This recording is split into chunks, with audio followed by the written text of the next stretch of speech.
தமிழக வெற்றிக் கழகத்தின் அடுத்த பூத் கமிட்டி மாநாட்டை வடக்கு மண்டலத்தில் நடத்த திட்டமிட்டுள்ளதாகவும் அதற்காக கடலூர், வேலூர் பகுதிகளில் இடத்தை தேர்வு செய்யும் பணி நடைபெற்று வருவதாக தகவலானது வெளியாகியிருக்கிறது.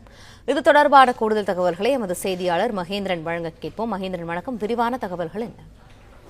தமிழக வெற்றிக் கழகத்தின் அடுத்த பூத் கமிட்டி மாநாட்டை வடக்கு மண்டலத்தில் நடத்த திட்டமிடப்பட்டுள்ளதாக தகவல் வெளியாகி இருக்கிறது.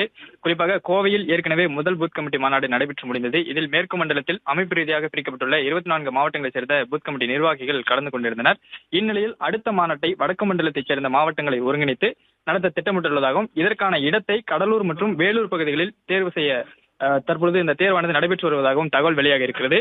வடக்கு மண்டலத்தில் பூத் கமிட்டி மாநாட்டை நடத்தி முடித்த பின்னரே தெற்கு மண்டலத்தில் பூத் கமிட்டி மாநாடு நடைபெற உள்ளதாக தகவல் வெளியாக இருக்கிறது. ஏனென்றால் இந்த பூத் கமிட்டி மாநாட்டை பொறுத்தவரை 5 மண்டலங்களாக பிரித்து நடத்த திட்டமிட்டிருக்கின்றனர். இந்நிலையில் வடக்கு மண்டலத்தில் இந்த பூத் கமிட்டி மாநாட்டை நடத்த திட்டமிடப்பட்டிருக்கிறது. இதற்கான இடங்கள் கடலூர் மற்றும் வேலூர் பகுதிகளில் தேர்வு செய்யப்பட்டு வருவதாக தகவல் வெளியாக இருக்கிறது.